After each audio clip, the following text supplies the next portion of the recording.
नमस्कार बच्चों, मैं रुचि सक्सेना। आपका मेरे चैनल पर बहुत बहुत स्वागत है।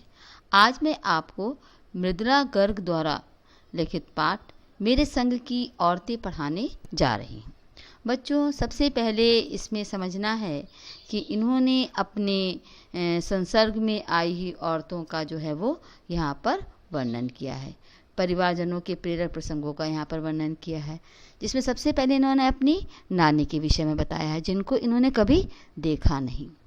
और उन्होंने बताया है इनकी नानी बहुत ज़्यादा पर्दानशी थीं, अनपढ़ थीं, लेकिन इनके नाना जो थे वो बैरिस्ट्री की पढ़ाई के लिए विलायत गए और वहाँ के रहन सहन का उनके ऊपर बहुत ज़्यादा प्रभाव पड़ा। लेकिन नानी जो थी उनके व्यक्तित्व से बिल्कुल प्रभावित नहीं हुई और अपने प्रकार से ही अपना जीवन निर्वाह करती रहीं। लेकिन आखिरी में जब उनकी मृत्यु नज़दीक थी तो उन्होंने एक ऐसी बात कही कि पूरा घर जो था वो आश्चर्य में पड़ गया। उन्होंने अपने पति से कहा कि मैं आपके जो दोस्त हैं, मित्र हैं, प्यारे राज शर्मा, मैं उनसे मिलना चाहती हूँ। क्योंकि उनकी मृत्यु नज़दीक थी तो उनके पति ने उनकी बात मान ली और प्यारे राज शर्मा को बुला लिया। और उन्होंने उनसे जो बात कही वो और भी चौंकाने वाली थी। उन्होंने प्यारेलाल शर्मा जी से कहा कि मेरी पुत्री का विवाह आप करवा दीजिएगा, क्योंकि मैं चाहती हूँ मेरी पुत्री का विवाह एक स्वतंत्रता संग्राम सेनानी से हो, एक अंग्रेज फर्मादार से नहीं। तो इस बात को सुनकर घर के लोग और भी चौंक गए। उसके बाद इन्होंने बताया है यहाँ पर कि इनकी माता जो थी वो एक बहुत सीधी सादी थी, कोमलांगना थी और बहुत दुलार प्यार में पली थी। और यहाँ पे बहुत कम जगह अपने पिता को दी है। वो एक स्वतंत्रता संग्राम सेनानी थे और आईसीएस की परीक्षा में उनको बैठने की परमिशन नहीं मिली थी, क्योंकि उन्होंने भारत की स्वतंत्रता संग्राम में भाग लिया था।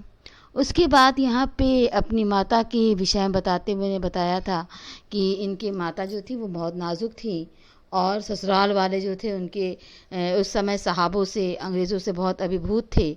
माता एक सत्यवादी स्त्री थी, दूसरों की बातों को गुप्त रखने वाली थी, इसलिए ससुराल में उनका जो था बहुत आदर होता था। लेकिन उन्होंने माता के विषय में बताया कि वो भारतीय माताओं की तरह बिल्कुल नहीं थी। उन्होंने कभी भी अपने बच्चों की देखभाल भारतीय माताओं की तरह नहीं की, बल्कि उनके ससुराल के अन्य लोग बच्चों को उनके पालते थे, उन्होंने इस तरफ कभी ध्यान नहीं दिया। वो एक ना तो अच्छी पत्नी थी, ना एक अच्छी माँ थी, ना एक अच्छी बहू थी, फिर भी उनका ससुराल में सभी लोग आदर करते थे। इसका क्या कारण था? इसका जो मेन कारण समझ में हमारे आता है वो ये था कि वो एक सत्यवादी थी और गोपनीय बातों को दूसरों पर जाहिर नहीं होने देती थी। उसके बाद यहाँ पर सबसे ज़्यादा जगह जो मिली है वो इनकी परदादी को मिली है। परदादी लीक से अलग चलने वाली स्त्री थी और उन्होंने यहाँ पर एक चोर को एक मनुष्य बना दिया था, एक सज्जन मनुष्य बना दिया था। उसकी कहानी की विवेचना दी गई है। उसके बाद इनकी जो 5 बहनें थीं, सबसे बड़ी बहन थी मंजुल भगत, जिसके घर का नाम रानी था। दूसरी ये स्वयं थी मृदुला गर्ग जी, इनके घर का नाम उमा था। तीसरी जो थी वो चित्रा थी, जिनके घर का नाम गौरी था। चौथी बहन थी रेणु और 5वीं थी अचला। छठे नंबर पे इनका भाई राजीव था, जो हिंदी का लेखन कार्य करता था, जो हिंदी के लेखक थे। अचला जो थी वो अंग्रेजी में साहित्य लिखती थी। इस प्रकार उन्होंने यहाँ पर अपने संसर्ग में आने वाली समस्त स्त्रियों का परिचय इस पाठ में दिया है। थोड़ा सा जगह यहाँ पर इन्होंने अपनी दादी की 2-4 लाइनों को दिया है कि किस प्रकार वो इनकी माता जी को कहा करती थी, माता जी के विषय में कुछ बताया करती थी। 1-2 लाइनें उनके बारे में भी इस पाठ में कही गई हैं। तो बच्चों, आज हम लोग अपना पाठ स्टार्ट करने जा रहे हैं। मेरे संग की औरतें। मेरे संग की औरतें जो हैं वो आत्मकथात्मक निबंध है, जिसमें प्रसिद्ध लेखिका मृदुला गर्ग जी ने अपने परिवारजनों के प्रेरक प्रसंगों का जो है यहाँ पर वर्णन किया है। देखते हैं पाठ को। मेरी एक नानी थी, जाहिर है, पर मैंने उन्हें कभी नहीं देखा। मेरी माँ की शादी होने से पहले ही उनकी मृत्यु हो गई थी। शायद नानी से कहानी न सुन पाने के कारण बाद में हम तीनों बहनों को खुद कहानियाँ कहनी पड़ी। नानी से कहानी भले न सुनी हो, नानी की कहानी जरूर सुनी और बहुत बाद में जाकर समझ में असली मर्म आया। मर्म माने मतलब। पहले इतना ही जाना कि मेरी नानी पारंपरिक अनपढ़ पर्दानशी किसे कहते हैं, जो पर्दे में रहती हैं, औरत थी, जिनके पति शादी के तुरंत बाद उन्हें छोड़कर बैरिस्ट्री पढ़ने विलायत चले गए थे।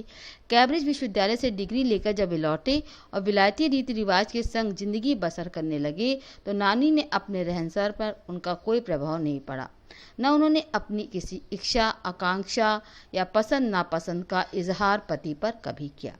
अब यहाँ पर मृदुला गर्ग जी बताती हैं कि हमारी नानी जो थी उनको मैंने कभी देखा नहीं, और लेकिन उनकी कहानियाँ मैंने बहुत सुनी हैं कि मेरी नानी जो थी वो एक अनपढ़ थी, पर्दानशी औरत थी, और शादी के तुरंत बाद मेरे नाना जी बैरिस्ट्री की पढ़ाई करने के लिए विलायत चले गए थे, और वहाँ से जब लौटे तो बिल्कुल विलायती बनकर लौटे। उनके रीति रिवाज, उनका रहन सहन बिल्कुल अंग्रेज़ों की तरह हो गया, लेकिन हमारी नानी पर इसका कोई भी प्रभाव नहीं पड़ा। पर जब कम उम्र में नानी ने खुद को मौत के करीब पाया तो 15 वर्षीय इकलौती मेरी माँ की शादी की फिक्र ने इन्हें इतना डराया, एकदम मुँहजोर उठी। मुँहजोर माने बहुत ज़्यादा बोलने लगी थी। नाना से उन्होंने कहा कि वह अपने पर्दे का लिहाज छोड़कर उनके 2 स्वतंत्रता संग्राम सेनानी प्यारेलाल शर्मा से मिलना चाहती हैं। सब दंग हैरान रह गए। जिस पर्दानशी औरत ने पराए मर्द से क्या खुद अपने मर्द से मुंह खोलकर बात नहीं की थी, आखिरी वक्त में अजनबी से क्या कहना चाह सकती हैं।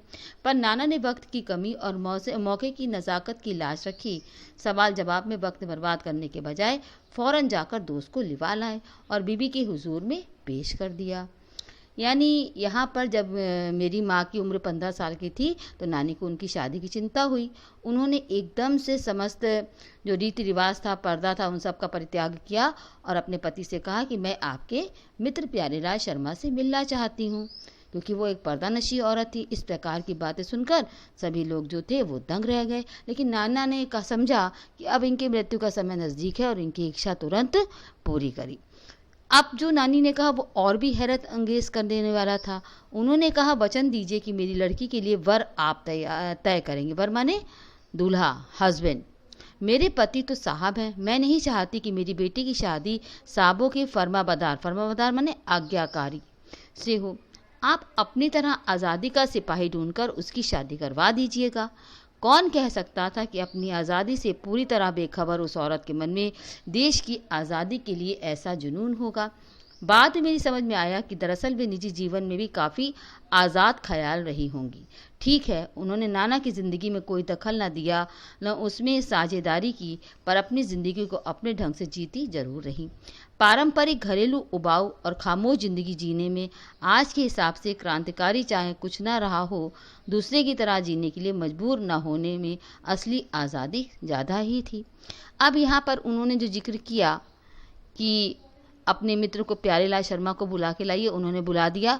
उन्होंने जो कहा उनसे वो और भी बहुत चौंकाने वाला था, हैरत अंगेज कर देने वाला था। उन्होंने उनसे कहा कि मैं चाहती हूँ आप मेरी बेटी के लिए दूल्हा ढूंढें, उसका हस्बैंड ढूंढें, क्योंकि मैं नहीं चाहती कि मेरी बेटी की शादी किसी अंग्रेज़ों के फर्माबरदारों से हो। इस प्रकार उनकी बात सुनकर पूरा परिवार चौंक गया। मुझे समझ में आता है कि वो कितने स्वतंत्र विचार की रही होंगी और किस तरह से उन्होंने अपनी जीवन को जिया होगा, और उनके हृदय में देश की स्वतंत्रता के लिए किस प्रकार का प्रेम रहा होगा।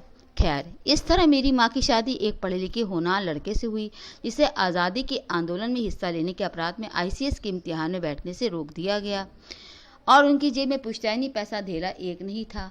माँ बेचारी अपनी माँ और गांधी जी के सिद्धांतों के चक्कर में सादा जीवन जीने और ऊंचे ख्याल रखने पर मजबूर हुई।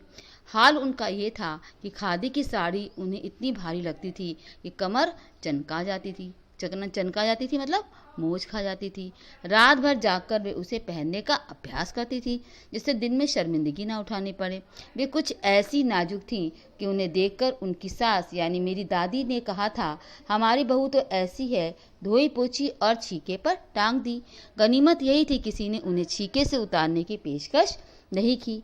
अब यहाँ पर मेरी माँ का विवाह जो था वो एक ऐसे लड़के से हो गया जो स्वतंत्रता संग्राम सेनानी था, और उसे ICS की परीक्षा में ही इसी कारण से बैठने की अनुमति प्रदान नहीं की गई थी, लेकिन उनके पास धन का अभाव था। माँ की और गांधीवादी सिद्धांतों के चक्कर में मेरी माँ को भी सादा जीवन और उच्च विचारों के ऊपर अपने जीवन को जीवन व्यतीत करना पड़ा। उनकी जो शादी हुई तो उनको खादी के कपड़े पहनने पड़े। तो खादी उनके लिए जो थी इतनी ज़्यादा भारी हो जाती थी कि दिन भर जो था उसको पहनने का अभ्यास करती थी। और ससुराल में दादी जो थी वो उन पे छींटा कसी भी करती थी। कहती थी धोई पोछी और छीके पे टांग दिया। यानी इतनी कोमल, इतनी नाजुक हैं, इनसे कोई काम भी नहीं हो पाता है। क्यों नहीं की? उनकी दो वजह थी। अब यहाँ पर किसी ने भी उनको छीके से उतारने की कोशिश नहीं की, यानी कि उनके मान सम्मान में किसी प्रकार की कोई दखलंदाजी नहीं की, उनको कभी नीचे नहीं उतारा, उनको हमेशा इज्जत प्राप्त हुई। इसकी केवल दो ही वजह थी। पहली यही कि हिंदुस्तान के तमाम बाशिंदों की तरह उनके ससुराल वाले भी साहबों के खासे अभिभूत थे। साहबों यानी अंग्रेज़ों के। मेरे नाना पक्के साहब माने जाते थे, बस जात से भी हिंदुस्तानी थे। बाकी चेहरे मोरे, रंग ढंग, पढ़ाई लिखाई सब में अंग्रेज़ थे।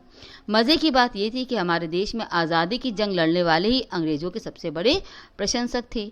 गांधी, नेहरू हों या मेरे पिताजी के घर वाले, भले लड़का आज़ादी की लड़ाई लड़ते जेब खाली शौहरत सिर करता रहे, दबदबा उसके साहबी ससुर का ही था। यानी हमारे ददिहाल में हमारे नाना जी का रुतबा बहुत ज़्यादा था। एक आन बान शाल वाले साहब ने उनके सिरफरे लड़के को अपनी नाजुक जान लड़की सौंपी।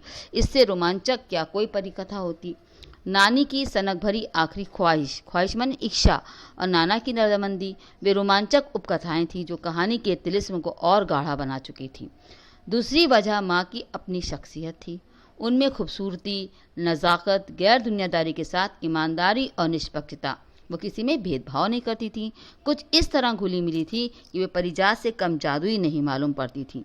उनसे ठोस काम करवाने की कोई सोच भी नहीं सकता था। हर ठोस और हवाई काम के लिए उनकी जवानी राय ज़रूर मांगी जाती थी और पत्थर की लकीर की तरह निभाई भी जाती थी। मैंने अपनी दादी को कई बार कहते सुना, हम हाथी पे हल न जुतवाया करते, हम पर बैल हैं। बचपन में ही मुझे इस जुमले का भावार्थ समझ में आ गया था, जब देखा था कि हम बच्चों की ममतालू परवरिश के मामले में माँ के सिवा घर के सभी प्राणी मुस्तैद रहते हैं, हमेशा तैयार रहते हैं। दादी और उनकी जिठानियाँ ही नहीं, खुद मर्द जात पिता भी। कहने का मतलब क्या है? हम हाथी पर हल न जुतवाया करते, हम पर बैल हैं। यानी माँ हाथी के समान उच्च आशय और महान देशभक्त हैं, इसलिए हम उनसे घर का कोई काम नहीं करा सकते। घर का काम करने के लिए हम सब बैलों की तरह लगे रहते हैं। हमेशा जो हैं वो इन बच्चों को पालने के लिए लगे रहते हैं, उनको कोई काम करने की आवश्यकता नहीं है। पर ठोस काम ना करने का ये मतलब नहीं था कि माँ को आज़ादी का जुनून कम था। वो भरपूर था, अपने तरीके से भरपूर निभाती थी। जाहिर है कि जब जुनून आज़ादी का हो, उसे निभाना भी आज़ादी से चाहिए, जिस से पूछकर, उसके तरीके से नहीं, खुद अपने तरीके से। हमने अपनी माँ को कभी भारतीय माँ जैसा नहीं पाया। न उन्होंने कभी हमें लाड़ किया, न हमारे लिए खाना पकाया, न अच्छी पत्नी बहू होने की सीख दी। कुछ अपनी बीमारी के चलते भी वे घर बार नहीं संभाल पाती थी, पर उनमें ज़्यादा हाथ उनकी आरुचि का था। कहने का तात्पर्य यह है, जैसे और माएँ होती हैं अपने बच्चों का ख्याल रखती हैं, खाना वाना अपने हिसाब से बना के देती हैं और पूरे घर में बहू का फ़र्ज़ निभाती हैं, पत्नी का फ़र्ज़ नहीं। लेकिन मेरी माँ ने ऐसा कुछ भी नहीं किया। एक तो बीमार रहती थी, दूसरा उनको इन सब कामों में आरुचि थी। आरुचि माने उनका कोई शौक़ ही नहीं था। उनका ज़्यादातर वक्त किताबें पढ़ने में बीतता था, बाकी वक्त साहित्य चर्चा में, संगीत सुनने में। और वे सब काम कहाँ करती थी? बिस्तर पर लेटे लेटे क्या करती थी। फिर भी जैसा मैंने पहले कहा था, हमारे परंपरागत दादा दादी उनकी ससुराल के अन्य सदस्य उन्हें न नाम धरते, उन्हें कुछ कहते नहीं थे, न उनसे आम औरतों की तरह होने की अपेक्षा रखते थे। उनमें उनकी इतनी श्रद्धा थी, जबकि वह पत्नी, माँ और बहू के किसी प्रचलित कर्तव्य का पालन नहीं करती थी। सहाबी खानदान के रौब के अलावा मेरी समझ में दो कारण और आए। एक तो वो साहब के खानदानों की थी, इसलिए लोग उनकी इज्जत करते थे, और दूसरे जो दो कारण और मेरी समझ में आए, एक तो वो झूठ नहीं बोलती थी और किसी की दूसरी गोपनीय बातों कर दूसरों पर जाहिर नहीं होने देती थी। इस कारण उन्हें अपने ससुराल में सम्मान प्राप्त था। पहले के कारण उन्हें घर वालों का आदर मिला हुआ था, दूसरे कारण बाहर वालों की दोस्ती। दोस्त वे हमारी भी थी। माँ की भूमिका हमारे पिता बखूबी निभा देते थे। मुझे याद है बचपन में भी हमारे घर में किसी की चिट्ठी आने पर कोई उससे ये नहीं पूछता था उसमें क्या लिखा है, भले वो एक बहन की दूसरी बहन के नाम क्यों ना हो, और माँ ये जानने को बेहाल हो कि बीमारी से वो उभरी या नहीं। छोटे से घर में 6 बच्चों के साथ सास ससुर आदि के रहते हुए भी हर व्यक्ति को अपना निजत्व बनाए रखने की छूट थी। इसी निजत्व बनाए रखने की छूट का फायदा उठाकर हम तीनों बहनें और छोटे भाई लेखन के हवाले हो गए। यानी हमारे घर में सबको अपने अपने प्राइवेसी थी, हमारी प्राइवेसी में कोई दखलंदाजी नहीं करता था। प्राइवेसी मतलब निजत्व, अपना अपना निजत्व बनाए रखने की पूरी पूरी छूट थी। लीक से खिसकने अपने पूर्वजों में माँ और नानी ही नहीं रही होती तो गनीमत थी, पर अपनी एक परदादी भी थी जिनसे कतार से बाहर चलने का शौक था। बच्चों, सबसे ज़्यादा जगह देखिए इस पाठ में परदादी को मिली है, उसके कारण भी देखिएगा आप, आगे मिलेंगे आपको। उन्होंने व्रत ले रखा था, अगर खुदा के फजल से, खुदा की कृपा से उनके पास कभी 2 से ज़्यादा धोतियाँ हो जाएंगी तो वो तीसरी धोती दान कर देंगी। जैन समाज में अपरिग्रह संग्रह ना करना, अपरिग्रह मतलब होता है संग्रह ना करना, एकत्रित ना करना, कि सनक बिरादरी बाहर हरकत नहीं मानी जाती थी, इसलिए वहाँ तक तो ठीक था। पर उनका असली जलवा तब देखने को मिला जब मेरी माँ पहली बार गर्भवती हुई। मेरी परदादी ने मंदिर में जाकर मन्नत मांगी कि उनकी पतोह का पहला बच्चा लड़की हो। ये गैर रिवायती मन्नत मांगकर ही उन्हें चैन नहीं पड़ा।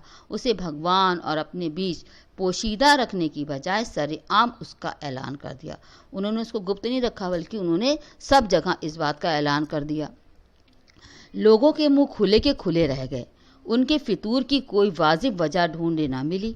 यह भी नहीं कह सकते थे खानदान में पुश्तों से कन्या पैदा नहीं हुई थी, इसलिए माँ जी बेचारी कन्यादान के पुण्य के अभाव में पूरा करने के चक्कर में थी, क्योंकि पिताजी के ही नहीं दादाजी की बहनें मौजूद थी। हाँ, पहला बच्चा हर बहू का बेटा होता रहा था। खैर, माँ जी ने अपनी तरफ से कोई सफाई नहीं दी, बल्कि बदस्तूर मंदिर जाकर मन्नत दोहराती रहीं। पूरा नुक्कड़ गांव जानता था कि माँ जी का भगवान के साथ सीधा सीधा तार जुड़ा हुआ है, जिसको हम लोग टेलीपैथी कह सकते हैं। बेतार का तार टेलीपैथी। इधर वो तार खींचती, उधर टन से तथास्तु बसता। मेरी दादी तो पहली मर्तबा में ही तैयार हो गई थी, गोद में खेलेगी तो पोती। पर माँ जी की आजू किस तरह रंग लाएगी उसका मुझे गुमान ना रहा। लड़की की गैर वाजिब जुस्तजू सुन भगवान कुछ ऐसी अफरा तफरी में आ गए कि 1 न 2 पूरी 5 कन्याएं एक के बाद एक धरती पर उतार दी। भगवान को क्या कहूँ, माँ जी के सामने तो नामी चोर की अफरा तफरी भी में आ जाते थे। माँ जी और नामी चोर का किस्सा होश संभालने के बाद मैंने कई बार सुना था। यानी परदादी और चोर का किस्सा बहुत मशहूर था, जिसे मैंने कई बार सुन रखा था। चोर के दीदार की खुशनसीबी, मुझे चोर को देखने का अवसर भी मिला। हुआ यूँ था कि किसी शादी के सिलसिले में नुक्कड़ की हवेली के तमाम मर्द बारात में दूसरे गांव गए हुए थे। औरतें सज धरत कर रत जगह मना रही थीं। नाच गाने और ढोलक की थाप के शोर में नामी चोर कब सेंध लगाकर हवेली में घुसा किसी को खबर नहीं हुई। पर चोर था बड़ा बदकिस्मत। जिस कमरे में घुसा उसमें माँ जी सोई हुई थी। औरतों की शोर से बचने को वे अपना कमरा छोड़ दूसरे कमरे में जा सोई थी। चोर बेचारा तमाम जुग्राफिया दिमाग में बैठाकर उतरा था। उसे क्या पता था कि उसकी इतनी बड़ी बूढ़ी पुरखिन जगह बदल लेगी। खैर, बुढ़ापे की नींद ठहरी चोर के दबे पाँवों की आहट से ही खुल गई। कौन? माँ जी ने इत्मीनान से पूछा। जी मैं, चोर ने युगों से चला आ रहा पारंपरिक असंगत उत्तर दिया। पानी पिला, माँ जी ने कहा। जी मैं, चोर झिझक कर रह गया। तब माँ जी ने बिस्तर के बराबर में टटोल कर देख चुकी थी कि लोटा खाली था। ऐसा कर उन्होंने कहा, लोटा ले और कुएं से पानी भर ला, पर देख कपड़ा कसकर बांधे रखियो और तरीके से छानियो। यानी कपड़ा जो है कसकर अच्छे से बांध लेना और ठीक से छानना। चोर घबरा गया। अंधेरे में इन्होंने कैसे जाना कि उसके मुंह पर कपड़ा बंधा हुआ है और कमर में बांग। भगवान से उनका तार जुड़े होने की खबर उसे थी। उसे मालूम था कि भगवान से इनका सीधा रिश्ता है और भगवान से ये टेलीपैथी में बात कर सकती हैं। पर बुढ़िया भांग भी छानती होगी, एकदम यकीन ना हुआ। इसी से कुछ हैरान परेशान हो उठा। जल्दी कर भाई, तभी माँ जी ने कहा। बड़ी प्यास लगी है। पर मैं तो चोर हूँ, मारे घबराहट के और धर्म संकट के चोर ने सच कह दिया। हुआ करे, माँ जी ने कहा। प्यासे को पानी तो पिला, पर देख मेरा धर्म ना बिगड़ियो। लोटे के मुंह से कपड़ा ना टइयो, हाथ रगड़ कर धो लीजियो और पानी से कपड़ा छान कर भरियो। आप चोर के हाथ का पानी पी लेंगी? कहा ना रगड़ कर धो लीजियो। सब नाच गाने में लगे हैं। तेरे और भगवान के सिवा कौन धरा है जो पिलाएगा? भगवान वहीं कहीं किसी उसके बराबर में धरे हैं। सुनकर चोर और कैसा अकपकाया, यानी उसने कहा अरे भगवान भी यहाँ बैठे हैं। सोचकर वो और ज़्यादा घबरा गया, लोटा उठाकर चल दिया। पूरी एहतियात के साथ पानी भरकर लौटा तो पहरेदार ने धर दबोचा। जो वहाँ पहरा दे रहा था उसने उसको पकड़ लिया। कुएं पर देख लिया गया था। तब माजी ने लोटे का आधा पानी खुद पिया और बाकी चोर को पिला दिया और कहा, एक लोटे से पानी पीकर अब हम माँ बेटे हुए। अब बेटा चाहे तो चोरी कर चाहे खेती। बेचारा किस लायक रह गया। सो रोमांचक धंधा, चोरी का धंधा कैसा कहा गया है, रोमांचक, छोड़कर खेती में लग गया। सालों साल लगा रहा। जब मैंने उसे देखा तो बड़ा भला मानुस बूढ़ा लगा। मुझे डरा डरा हैरान सा। मैंने भी उसको देखा था, वो बहुत बूढ़ा हो चुका था। एक अच्छा इंसान लग रहा था लेकिन हमेशा डरा डरा सा रहता था। अब खानदानी विरासत कहिए या जीवाणुओं का प्रकोप, उन दो सनकी बुढ़ियों के बीच में मैं अच्छी फंसी। एक तरफ माजी के चलते अपने लड़की होने पर कोई हीन भावना मन में नहीं उपजी, दूसरी तरफ नानी के चलते देश की आज़ादी को लेकर नाहक रुमानी हो गई। अब यहाँ पर जब हमारा देश आज़ाद हुआ 15 अगस्त 1947 को, जब देश को आज़ादी मिली, जब आज़ादी पाने का जश्न मनाया गया तो दुर्योग से मैं बीमार हो गई। उन दिनों टाइफाइड खासा जानलेवा रोग माना जाता था। इसलिए मेरे तमाम रोने धोने के बावजूद डॉक्टर ने मुझे इंडिया गेट जाकर जश्न में शिरकत माने भाग लेने की इजाज़त नहीं दी। चूँकि डॉक्टर अपने नाना के परम मित्र थे, उनसे ज़्यादा नाना थे। हाँ, इसलिए हमारे पिताजी जो बात बात पर सत्ताधारियों से लड़ते फिरते रहते थे, चुप्पी साध गए। मैं बदस्तूर रोती कलपती रही। क्या कोई बच्चा इकलौती गुड़िया के टूट जाने पर रोया होगा। मेरी उम्र तब केवल 9 साल की थी। इतनी छोटी सी नहीं थी कि गुड़िया से बहलती और इतनी बड़ी नहीं थी कि डॉक्टरी तर्क समझती। तंग आकर पिताजी ने मुझे ब्रदर्स कारामजोब उपन्यास पकड़ा दिया। किताबें पढ़ने का मुझे मिराग था। मिराग माने क्या होता है? मानसिक रोग होता है। कुछ देर बाद मैंने देखा पिताजी को छोड़कर पूरा घर जो था वहाँ से पलायन कर चुका था, जा चुका था। पिताजी दूसरे कमरे में बैठे अपनी किताब पढ़ रहे थे। रोना धोना छोड़कर मैंने भी किताब खोल ली। एक बार शुरू कर लेने पर उसने मुझे इतनी मोहलत नहीं दी, मोहलत मैंने समय नहीं दिया कि दोबारा रोना शुरू करूं, कोई और काम पकड़ूं। उस वक्त ब्रदर्स कारामजोब मुझे देने का क्या तुक था, क्या मतलब था, मेरी समझ में नहीं आया।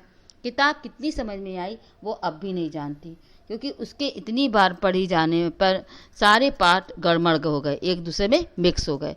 कितना पहली बार में पल्ले पड़ा, कितना बाद में कहना मुश्किल है, पर इतना विश्वास के साथ कह सकती हूँ कि उसका एक अध्याय जो बच्चों पर होने वाले अनाचार अत्याचार पे था, मुझे पहली बार में लगभग कंठस्थ माने याद हो गया। उम्र के हर पड़ाव पर मेरे साथ रहा और मेरे लेखन में एक महत्वपूर्ण भाग को प्रभावित करता रहा, जैसे जादू का कालीन, मेरा नाटक नहीं, वह 3 किलो की छोरी जैसी कहानियाँ व कुट गुलाब उपन्यासों के कई अंश। माजी की मन्नत का असर रहा होगा कि मैं ही नहीं, मेरी चारों बहनें भी लड़की होने के नाते किसी हीन भावना का शिकार नहीं हुई।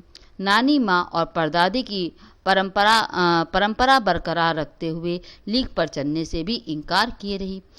पहली लड़की जिसके लिए मन्नत मांगी गई थी वो मैं नहीं, मेरी बड़ी बहन मंजुल भगत थी। उनके घर का नाम रानी था। बाहर का मंजुल, लेखिका अवतार हुआ मंजुल भगत, क्योंकि लिखना शादी के बाद उन्होंने शुरू किया और अपना नाम बदलकर पति का ग्रहण करने में उन्हें कोई हीन भावना आड़े नहीं आई, इसलिए पैदाइशी जैन नाम छोड़कर भगत बनी। दूसरे नंबर पर मैं थी। घर का नाम था उमर और बाहर का मृदुला। मैंने भी शादी के बाद लिखना शुरू किया, बतौर लेखक का नाम चला मृदुला गर्ग। मुझे याद है जब हमने लिखना शुरू किया उससे कुछ पहले नारीवाद का चलन हुआ था। शादी के बाद नाम न बदलने का रिवाज उसी ने चलाया था। मन्नू भंडारी का हवाला देकर हमसे पूछा भी जाता था कि आप लोग इतना पोंगापंथी घरगुस्सू क्यों हैं, नाम क्यों बदला। हमारे पास इसका कोई ढंग का जवाब नहीं होता था, अब भी नहीं है, पर नाम बदलने से अपने व्यक्तित्व को कोई नुकसान होते मैंने कभी नहीं देखा। पूछने को तो पिताजी से लोग ये भी पूछते थे, 5 बेटियों से आपका मन नहीं भरा जो हर बेटी के 2-2 नाम रख छोड़े हैं। मुझसे छोटी बहन के घर का नाम गौरी और बाहर का नाम चित्रा, वो नहीं लिखती। उसका कहना था इसलिए लिखती क्योंकि घर में कोई पढ़ने वाला भी तो होना चाहिए। खैर, उसके बाद 4-5वीं बेटियां पैदा हुईं तो पिताजी ने इतनी बातें जमाने की सुनी कि उनका एक नाम रखा, रेणु और अचला। 5 बहनों के बाद एक भाई हुआ राजीव। मजे की बात कि बीच ही 2 बहनों के लेखन से बची रही। अचला और राजीव फिर उसमें जा फंसे। अचला मुझसे 8 साल छोटी है और वक्त के बदलाव की लाज रखते हुए अंग्रेजी में लिखती है, पर राजीव फिर भी हुआ हिंदी के हवाले, यानी वो हिंदी में ही साहित्य का काम करता है, कहानियाँ लिखता है। हम 4 लिखते हैं और तमाम खानदान हमें पढ़ता है। मेरी ससुराल में कोई नहीं पढ़ता। इस तथ्य को हजम करने में मुझे काफ़ी वक्त लगा। फिर उसके फ़ायदे भी नज़र आने लगे। कम से कम घर के भीतर तो मुझे हिंदी आलोचना बुद्धि के 2-4 नहीं होना पड़ता, यानी उन्हें अच्छा लगे घर में कोई नहीं पढ़ता है तो कोई मेरी आलोचना भी नहीं करता है। खैर, मैं अपनी नहीं उन देवियों की बात करना चाहूँगी जो परदादी के मन्नत के नतीजन धरती पर आईं और लेखक नहीं बनी। जो बनी उन्हें सांस लेने की ज़रूरत कुछ ज़्यादा हो समझ में आता है। जैसा मेरे पिताजी ने एक बार मंजू से कहा था, कोई दम नहीं घुटता, सांस लेने की ज़रूरत ही ज़्यादा है। पर यहाँ तो हम शेर तो गैर लेखिका बहनें सवा शेर। चौथे नंबर वाली रेनू का आलम यह था कि गर्मी की दोपहरी में स्कूल से वापसी पर जब गाड़ी उन्हें और उनकी मेरी छोटी बहन अचला को बस अड्डे लेने जाती तो रेनू उसमें बैठने से इनकार कर देती। उसका कहना था कि यूँ थोड़ा सा रास्ता गाड़ी में बैठकर तय करना सामंत शाही का प्रतीक है, यानी अपने आप को बहुत ज़्यादा बड़ा दिखाने का प्रतीक है, जो शायद था। पर साथ ही पिताजी के अतिरिक्त लाड़का भी और रसोइयों को खाना खिलाकर जल्दी फारिग माँ से भगा देने की लाचारी का भी। माँ तो सब चीज़ों से उदासीन रहती थी, पर पिता काफ़ी कुर्ते भुनते देखते थे कि जब अचला गाड़ी में बैठी चली आ रही और रेनू पीछे पीछे तरबतर खरामा यानी पैदल चले आ रही हैं। बचपन में एक बार चुनौती दिए जाने पर उसने जनरल थिमैया को पत्र लिखकर उनका चित्र मंगवा लिया था। सो एक मोटरसाइकिल सवार जवान आकर उसके हाथ में दे गया था। पड़ोस में उसका रुतबा काफ़ी बढ़ गया था। गाड़ी में बैठने के साथ उसे इम्तिहान देने से भी परहेज था। स्कूल तो जैसे तैसे पास कर लिया, पर जब बीए का इम्तिहान देने की बारी आई तो वो अड़ गई। पहले मुझे समझाओ कि बीए करना क्यों ज़रूरी है, तब मैं इम्तिहान दूंगी। अगर मुझे यकीन आ गया कि हाँ कोई फ़ायदा है, वरना नहीं। हमने तरह तरह के तर्क दिए। माँ ने कहा पिताजी से पूछो। पिताजी ने कहा, तब उन्होंने समझाया कि नौकरी कर पाओगी, शादी कर पाओगी, लोग इज्जत से देखेंगे वगैरह वगैरह। उन्होंने तर्क देकर उसको समझाया। कोई तर्क विश्वसनीय नहीं लगा, न रेनू को न खुद उन्हें। आखिर उन्होंने उसी कुतर्क का सहारा लिया जो युगों युगों से माँ बाप के काम आता रहा है। कहा बीए करो क्योंकि मैं कह रहा हूँ करो। रेनू ने बीए कर लिया केवल पिता के कहने से।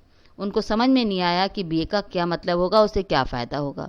सिर्फ पिता की खुशी के लिए, यानी पास होने लायक नंबर लाकर। सच बोलने में वो माँ से 2 कदम आगे थी।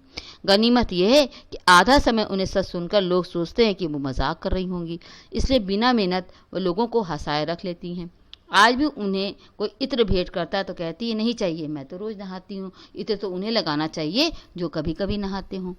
तीसरे नंबर पर है चित्रा। वो कॉलेज पढ़ने तो जाती है, पर खुद पढ़ने से ज़्यादा दिलचस्पी औरों को पढ़ाने में रखती है। इसलिए इम्तिहान में उसके कम नंबर आते हैं और उसके शागिर्दों के ज़्यादा आते। शागिर्द मतलब स्टूडेंट्स, जो उसको वो पढ़ाती विद्यार्थियों के नंबर ज़्यादा आते थे। पर अपने यहाँ सब चलता था। उसकी शादी का वक्त आया तो उसने एक नज़र में लड़का पसंद करके ऐलान कर दिया, शादी करूँगी तो उसी से। मुश्किल यह थी कि हमारे माँ बाप ही नहीं, खुद लड़का भी उसके निर्णय से वाकिफ़ नहीं था। पर उसका कहना था वो जो सोच लेती है करके रहती है, तो उसकी शादी उसी लड़के से हुई। कोई मुश्किल पेश नहीं आई। आती क्यों? उन्होंने कहा, मैंने पहली मुलाकात में उसे बतला दिया था कि मैं जो सोच लेती हूँ होकर रहता है। तो उसने बात आगे खींची नहीं, पहली मुलाकात में ही अपने हथियार डाल दिए, यानी शादी के लिए तैयार हो गया। हम में सबसे छोटी बहन अचला काफ़ी दिनों तक कुछ कम खिसकी मालूम पड़ती रही। पिता का कहा मानकर उसने पहले अर्थशास्त्र किया, फिर पत्रकारिता में दाखिला लिया, ढंग से पढ़ाई की, पास हुई, फिर पिता की पसंद से शादी भी कर ली।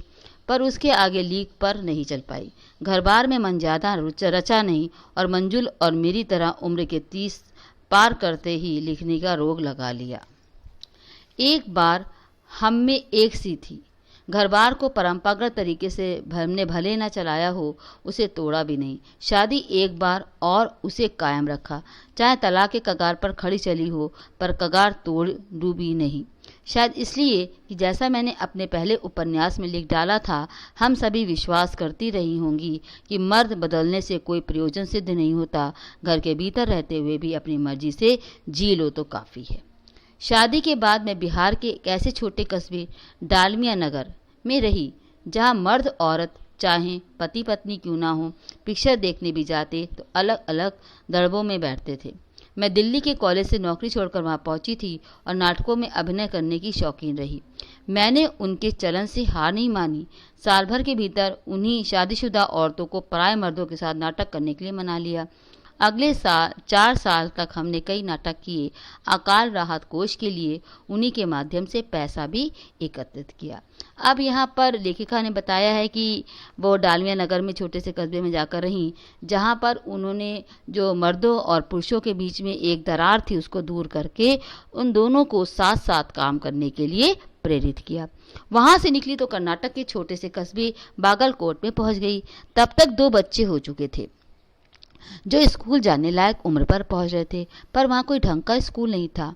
लोगों ने राय की तो मैंने पास के कैथोलिक बिशप से दरखास्त मैंने प्रार्थना की कि उनका मिशन वहाँ से सीमेंट कारखाने की आर्थिक मदद से हमारे कस्बे में एक प्राइमरी स्कूल खोल दे। पहले उन्होंने कहा चूँकि इस प्रदेश में क्रिश्चियन जनसंख्या कम थी, इसलिए वे वहाँ स्कूल खोलने में असमर्थ थे। मैंने गैर क्रिश्चियन बच्चों को भी शिक्षा पाने लायक सिद्ध करते हुए अपना इसरार जारी रखा। इसरार माने आग्रह जारी रखा। तब उन्होंने कहा हम कोशिश कर सकते हैं, बशर्ते आप हमें यकीन दिलाइए कि स्कूल अगले 100 वर्षों तक चलता रहेगा। मुझे बहुत गुस्सा आ गया। मैंने कहा स्कूल की छोड़िए, किसी के बारे में यकीन से नहीं कहा जा सकता कि अगले 100 वर्षों तक चलेगा। वे भी गुस्सा खा गए, बोले खुदा का लाख शुक्र है बच्चों के ना पढ़ पाने की समस्या आपकी है, मेरी नहीं। बात कड़वी थी पर 100% सच। सच के आगे सुर झुकाने की हमारे बचपन की आदत थी। सो मैंने तय कर लिया मैं खुद अंग्रेजी, हिंदी, कन्नड़ 3 भाषाएं पढ़ाने वाला प्राइमरी स्कूल वहाँ खोलूंगी और कर्नाटक सरकार ने उसे मान्यता भी दिलवाऊंगी। वहाँ के अनेक मेहनती और खिस्से लोगों की मदद से मैंने अपना व्रत पूरा किया। मेरे बच्चे और अफसरों के बच्चे उस स्कूल में पढ़े।